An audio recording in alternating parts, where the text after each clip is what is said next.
ladder going to be large enough? I should be able to get there. I have a 20-foot ladder in my backyard. I got a big aluminum, like expandable. I don't know if you'll be able to reach it up against the branch. Looks pretty thin.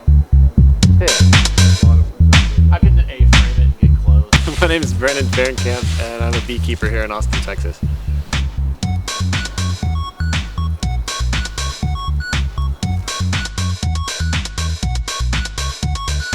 You can vacuum them up, or you can also, you know, just dump them in the box. I mean, I've scooped them with plastic cups before. You want to get them in some sort of either an old hive or like that box that I'm using up there, so that basically you're giving them a home.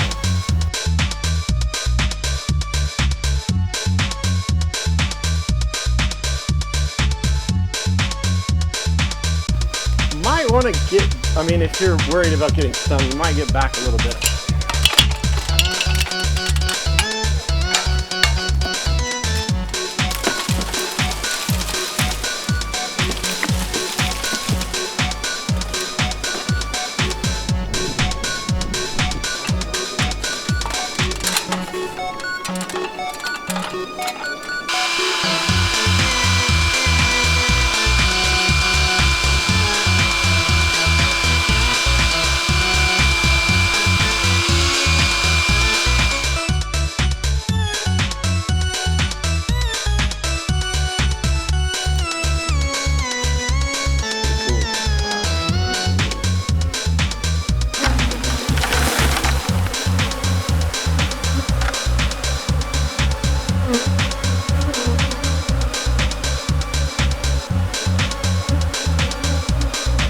They're lifting their abdomens and fanning. That's like how they tell everybody to come there.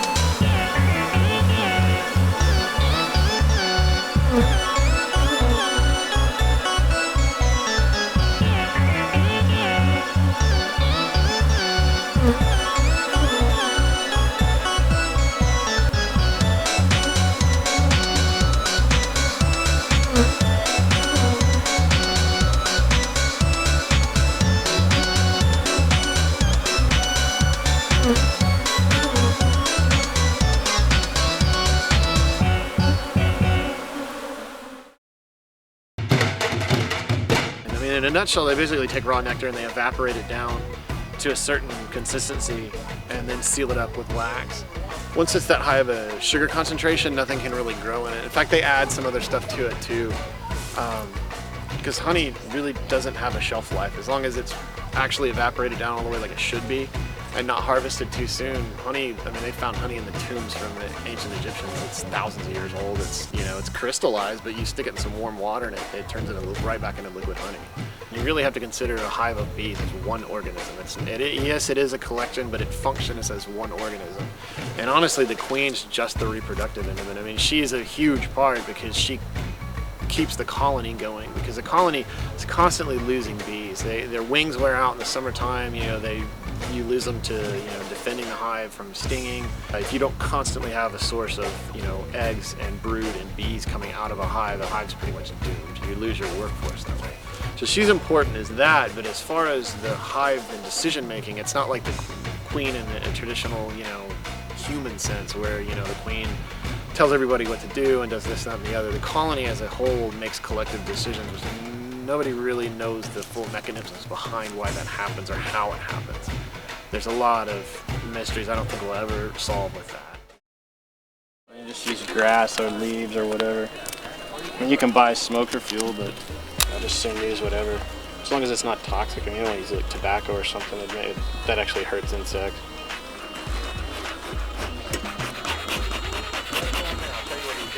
That's just grass. Nothing special. Normally, like in a hive situation, it calms them down, and bees have lived in forest for, well, since people ever kept bees. And unlike a lot of other forest animals, if a forest fire happens, they can take off. And so when they smell smoke, they get ready more for a flight. They'll fill up with honey and kind of, you know, get ready. If their house burns down, they can take off, kind of thing.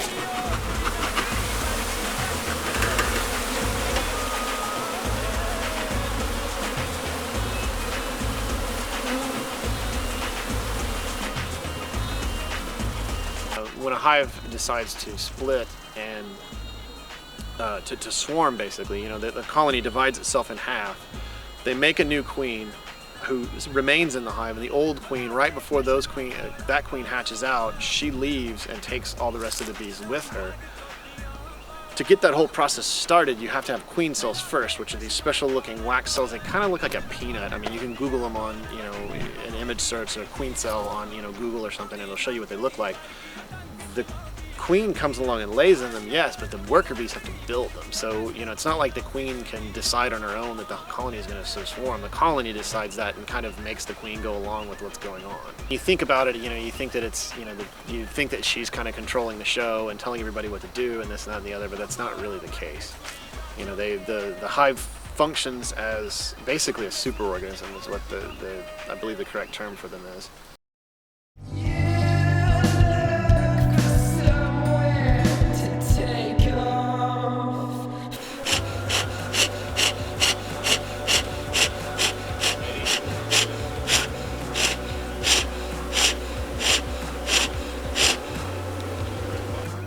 Usually once the queen's dead, the hives usually tend to get a little bit aggressive. They tend to kind of get frustrated and a little bit more testy, a little bit more apt to sting, you know. And so, I mean, but you know, if you had a swarm on the ground and you ran a lawnmower right beside it, I mean, you're gonna get torn up. They're gonna be really, really angry.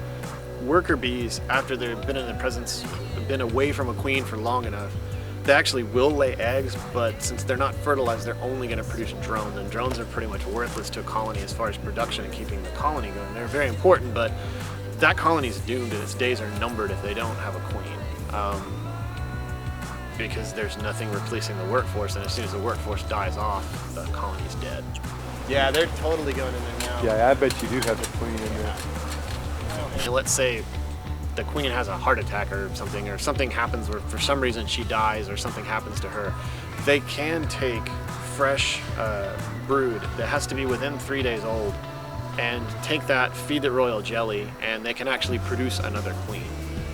So, you know, the colony's not doomed at that point, but if that were to fail again, then they wouldn't have any larvae to produce another queen out of, then their days are numbered.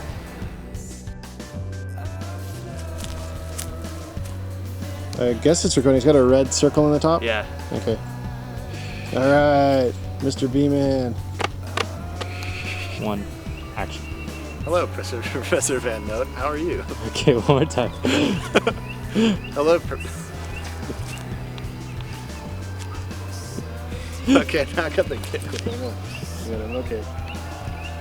Why, hello, Professor Van Note. How are you?